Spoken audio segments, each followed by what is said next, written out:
សហគ្រិនស្ត្រីកម្ពុជាសាខាខេត្តសៀមរាបដែលបានឡើងថ្លែងសម្រាប់កថាស្វាគមន៍ប្រកាសបទកម្មវិធីជួបជុំសមាគមសមាជិកលើកទី2ឆ្នាំ2026អាណត្តិទី3ចាសូមគោរពអញ្ជើញចា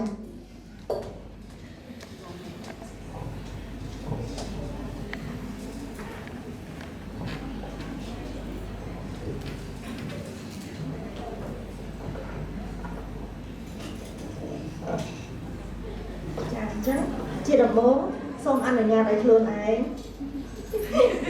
ប្រែពីកំពុងបាយរសូមអនុញ្ញាតឲ្យខ្លួនឯងទម្លាក់ភាពតានតឹងដែលយើង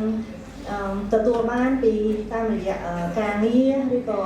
ក្រុមគ្រួសារឬក៏អាជីវកម្មរបស់យើងហើយសូមទទួលយកភាពវិជ្ជមានតាមរយៈកម្មវិធីនៅថ្ងៃនេះទាំងអស់គ្នាជាបឋមសូមគោរពលោកស្រីនុយកំលីនជាវាគ្មិនកិត្តិយសជាអតីតប្រធានសមាគមសហគ្រិនស្ត្រីកម្ពុជាសាខាខេត្តសៀមរាបអាណត្តិទី1និងបច្ចុប្បន្នជាទីប្រឹក្សាជាន់ខ្ពស់របស់សមាគមរបស់យើងចា៎សូមជម្រាបសួរអ្នកស្រីអនុប្រធានទាំងពីរចា៎ក្រុមប្រឹក្សាពិបាលគណៈកម្មការអ្នកស្រីទីប្រឹក្សាសមាគមគ្រូបង្វឹករំរងទិសរបស់សមាគមលោកស្រីនាយកប្រតិបត្តិក្រុមប្រតិបត្តិសមាជិកានិងភ្ញៀវកិត្តិយសទាំងអស់ជាទីរាប់អានក្នុងនាមខ្ញុំជាប្រធានសមាគមខ្ញុំពិតជាមានក្តីសោមនស្សរីករាយយ៉ាងក្រៃលែងដែលបានឃើញវត្តមានដ៏ស្រស់បំព្រងរបស់បងប្អូនទាំងអស់គ្នាក្នុងថ្ងៃនេះដែលសុទ្ធសឹងជាស្ត្រីរឹងមាំនិងមានឆន្ទៈមោះមុតក្នុងការអភិវឌ្ឍខ្លួនក្នុងកម្មវិធីប្រជុំសមាជិកភាពរបស់សមាគមសហគ្រិនស្ត្រីកម្ពុជាសាខាខេត្តសៀមរាបលើកទី2ក្នុងឆ្នាំ2026ក្នុងថ្ងៃនេះក្រោមបរិយាកាសដ៏កក់ក្ដៅខ្ញុំសូមស្វាគមន៍បងប្អូនទាំងអស់មកកាន់គ្រួសារយើងជាថ្មីម្ដងទៀតវត្តមានរបស់បងប្អូននៅទីនេះគឺជាសក្ខីភាពបង្ហាញពីការរួបរวมសាមគ្គីរបស់សមាជិកទាំងអស់ក្នុងការជំរុញ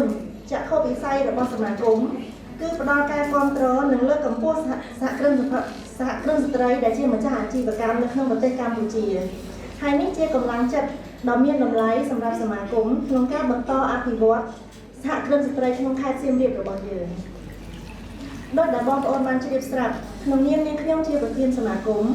បងជាអនុប្រធានបងនិងបងប្អូនជាក្រុមប្រឹក្សាពិបាលគណៈកម្មការនិងក្រុមប្រតិបត្តិទាំងអស់ពួកយើងតែងតែគិតគូររៀបរាប់កម្មវិធីក៏ដូចជាវគ្គបណ្ដុះបណ្ដាលដើម្បីពង្រឹងសមត្ថភាព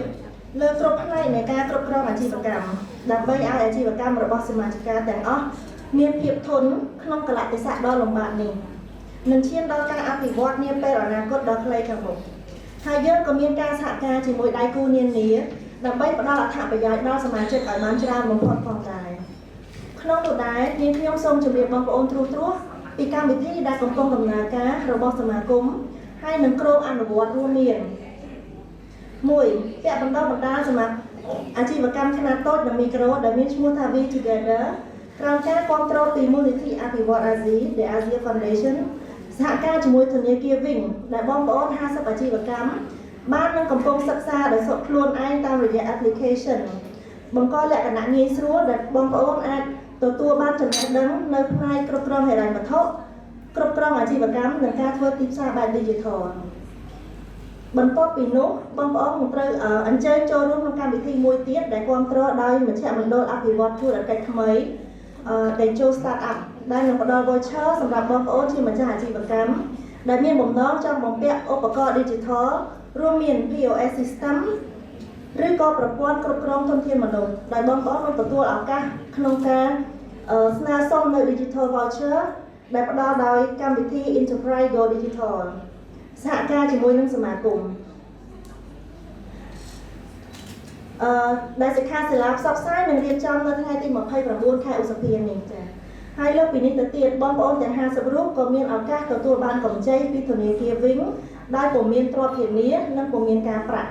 ចន្លោះពី$500ទៅ$5,000ហើយការផ្ដល់នេះគឺសម្រាប់ចិត្តដោយផ្ទាល់រវាងបងប្អូននិងធនាគារចា៎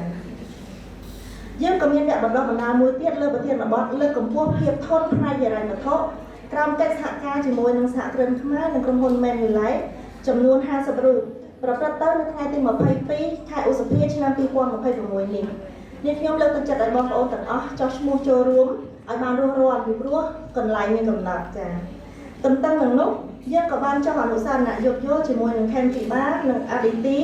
ដែលជាក្រុមហ៊ុនផ្ដល់ឧបករណ៍ Digital និងវគ្គបណ្ដុះបណ្ដាលសម្រាប់សមាជិករបស់សមាគមនៅលើការប្រើប្រាស់ AI សម្រាប់អាជីវកម្មផងដែរនៅពេលឆាប់ៗនេះក្រោមការឧបត្ថម្ភបច្ចេកវិទ្យាពីក្រុមហ៊ុន LiveTech សមាគមនឹងមានគេហទំព័រផ្លូវការសម្រាប់បង្ហាញពីព័ត៌មានរបស់សកម្មភាពរបស់សមាគមនិងជាពិសេសមាននៅ Member Directory ដែលផ្សាយពីអាជីវកម្មនិងផលិតផលរបស់សមាជិកទាំងអស់រួមមានបង្ហាញពីទីតាំងអាជីវកម្មតាមរយៈ Google Map ផងដែរដូច្នេះសូមបងប្អូនទាំងអស់ជួយផ្ដល់ព័ត៌មានលម្អិតមកដល់សហការីរបស់យើងគឺក្រុមប្រតិបត្តិដើម្បីឆាប់អាប់ដេតព័ត៌មានជូនបងប្អូនបានគ្រប់គ្នាចា៎ត្រឡប់មកប្រធានបទក្នុងថ្ងៃនេះវិញក្នុងនាមជាអ្នកដឹកនាំនិងជាម្ចាស់អាជីវកម្មយើងដឹងច្បាស់ថាផ្លូវទៅរកភាពជោគជ័យមិនមែនជាការងាយស្រួលនោះទេបើយើងងាកមកមើលដំណើរផ្លូវដែលយើងបានដើរកន្លងមកក្នុងរយៈពេលប្រហែលឆ្នាំចុងក្រោយជាពិសេសម្ចាស់អាជីវកម្មនៅខេត្តសៀមរាបយើងតែម្ដងឃើញថាមានឧបសគ្គធំតូចបញ្ហាប្រឈមការលំបាកនិងសម្ពាធជាច្រើនរាប់មិនអស់តែខ្ញុំជឿជាក់ថាផ្នត់គំនិតវិជ្ជមានជាអ្វីដែលតែងតែជួយផ្ដល់កម្លាំងចិត្តដល់យើងដើម្បីបន្តអាជីវកម្មដោយភាពជឿជាក់និងអំណរខ្ពស់បំផុតដូចនេះនាងខ្ញុំពិតជាមានកិត្តិយសនិងសេចក្តីរីករាយជាខ្លាំងដែលនៅថ្ងៃនេះយើងមានវាគ្មិនកិត្តិយសមកចូលរួមចែករំលែកចំណេះដឹង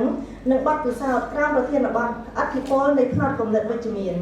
ដែលជាប្រធានបទដ៏មានសារៈសំខាន់និងមានប្រយោជន៍យ៉ាងខ្លាំងសម្រាប់ស្ត្រីដែលជាម្ចាស់អាជីវកម្មនិងជាសហគ្រិនទាំងអស់គ្នាបងប្អូនដឹងទេថាផ្នត់គំនិតរបស់យើងគឺជាកត្តាកំណត់ដ៏សំខាន់សម្រាប់ជីវិតនិងអាជីវកម្មប្រសិនបើយើងផ្ដោតទៅរកភាពវិជ្ជមានជាប្រចាំទោះបីជាមានព្យុះបញ្ហាបោកបក់មកយ៉ាងណាក៏យើងនៅតែអាចរកឃើញច្រកចេញនិងឱកាសជានិច្ចផ្នត់គំនិតវិជ្ជមានមិនមែនជាការបិទភ្នែកបន្លឺពីបញ្ហានោះទេប៉ុន្តែជាកញ្ចក់ជំនួយដែលអាចជួយឲ្យយើងមើលឃើញពន្លឺនៅក្នុងភាពងងឹតអាចឲ្យយើងឃើញវិបត្តិនៅក្នុងឱកាសនៅក្នុងវិបត្តិសំទោស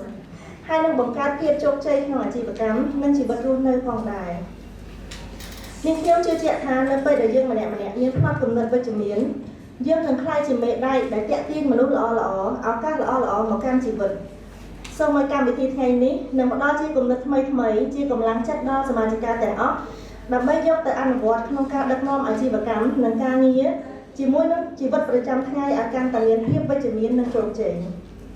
ឆ្លៀតពេលនេះខ្ញុំសូមជូនសុភាសិតដ៏មានតម្លៃមួយរបស់ជនជាតិជីវីសនិយាយថាពេលវេលាល្អបំផុតនៅក្នុងការដាំដើមឈើគឺ20ឆ្នាំមុនពេលវេលាល្អបំផុតទី2គឺនៅថ្ងៃនេះមនុស្សជាច្រើនស្ដាយក្រោយដែលមិនបានចាប់ផ្ដើមឲ្យបានលឿនជាងនេះការសម្រកទម្ងន់ការអានសៀវភៅការសន្សំប្រាក់ការធ្វើអាជីវកម្មការស្រឡាញ់គ្រួសារការថែរក្សាសុខភាពការអភិវឌ្ឍខ្លួនប៉ុន្តែការស្ដាយក្រោយមិនអាចធ្វើឲ្យជីវិតល្អប្រសើរបានទេមានតែការអនុវត្តនៅពេលនេះទើបអាចធ្វើរឿងទាំងនោះបានទោះបីជាពេលនេះអ្នកមានអាយុ20ឆ្នាំ40ឆ្នាំ60ឆ្នាំទោះបីជាអ្នកធ្លាប់បរាជ័យប៉ុន្មានដងទោះបីជាថ្ងៃនេះអ្នកកំពុងនឿយហត់ឬក៏បាត់បង់ទិសដៅក៏មិនទាន់ហួសពេលដែរនាងខ្ញុំសូមលើកទឹកចិត្តឲ្យសមាជិកទាំងអស់ចូលរួមសកម្មជាមួយកម្មវិធីនានារបស់សមាគមដើម្បីទទួលបានលទ្ធផលផ្លែផ្កាជាវិជ្ជមានព្រោះបើបងប្អូនគ្រាន់តែទន្ទឹងរង់ចាំនោះលទ្ធផលមិនអាចកើតឡើងឡើយសមាគមគឺជាវេទិកាមួយដែលផ្ដល់គ្រាប់ពូជនៃឱកាសជូនដល់បងប្អូនប៉ុន្តែបើបងប្អូនមិនមកទទួលយកគ្រាប់ពូជយកទៅដាំដុះនិងថែទាំដោយខ្លួនឯងទេបងប្អូនមិនអាចទទួលលទ្ធផលបានទេហើយការដាំដុះនិងថែទាំគឺអាចធ្វើតាមរយៈការចូលរួមវគ្គបណ្ដុះបណ្ដាលផ្សេងៗរបស់សមាគមការធ្វើបណ្ដាញការចែករំលែកបទពិសោធន៍ទើបយើងអាចទទួលលទ្ធផលបានយើងមិនអាចរំពឹងផ្លែផ្កាពីដំណាំដែលយើងមិនដែលស្រោចទឹកទេតែលើកនាទីនិយាយឡើងចេញបាត់សូមជម្រាបថាឥឡូវនេះសមាគមក៏យើងនឹងបង្កើតកញ្ចប់ Loyalty Member គឺយើងផ្ដល់ភាពងាយស្រួលដល់សមាជិកដែលចង់បន្តសមាជិកភាពបន្ទាប់គឺយើងមានកម្រិតមាសដែលរយៈពេល3ឆ្នាំដែលមានតម្លៃ$300និងកម្រិតប្រាក់រយៈពេល2ឆ្នាំគឺតម្លៃ$220ដូច្នេះបងប្អូនអាចជ្រើសរើសកញ្ចប់ដែលបងប្អូនពេញចិត្តបាន ជាក្នុងឱកាសនេះខ្ញុំក៏សូមអរគុណយ៉ាងជ្រាលជ្រៅដល់ម្ចាស់ឧបត្ថម្ភទាំងអស់ដល់សមាគមដែលមានដូចជាកម្រិត Premium កម្រិត Diamond Gold និង Silver ដែលជឿជាក់និងគាំទ្ររាល់សកម្មភាពរបស់សមាគមកន្លងមកហើយខ្ញុំក៏សូមអរគុណដល់ក្រុមប្រឹក្សាពិបាលគណៈកម្មការជាពិសេសគណៈកម្មការខាងសមាជិកភាពដែលដឹកនាំដោយបងហេងចំហួរក្រុមលេខាធិការដ្ឋានដែលបានរៀបចំកម្មវិធីថ្ងៃនេះឡើងប្រកបដោយភាពស្និទ្ធស្នាលនិងកក់ក្ដៅជាមួយគ្នានេះខ្ញុំក៏សូមអរគុណដល់គ្រូបង្វឹកតម្រង់ទិសរបស់ Clinic ដំណោះស្រាយអាជីវកម្ម BSC ដែលជួយបង្រៀនពីវិធីធ្វើបទបង្ហាញដល់សមាជិកយើងនៅក្នុងថ្ងៃនេះផងដែរខ្ញុំសូមជម្រាបថាបើបងប្អូនត្រូវការការណែនាំពីការធ្វើបទបង្ហាញអាជីវកម្មការរៀបចំ business profile ឬក៏ចំណល់ផ្សេងៗទាក់ទងនឹងអាជីវកម្មបងប្អូនអាចតាក់ទងមក BSC តាមរយៈបងកាន់តារាដែលជាតំណាង BSC របស់សមាគមចា៎ខ្ញុំសូមជូនពរដល់បងប្អូនភ្ញៀវកិត្តិយសនិងសមាជិកទាំងអស់សូមមានសុខភាពល្អសុភមង្គលនិងទទួលបានជោគជ័យគ្រប់ភារកិច្ច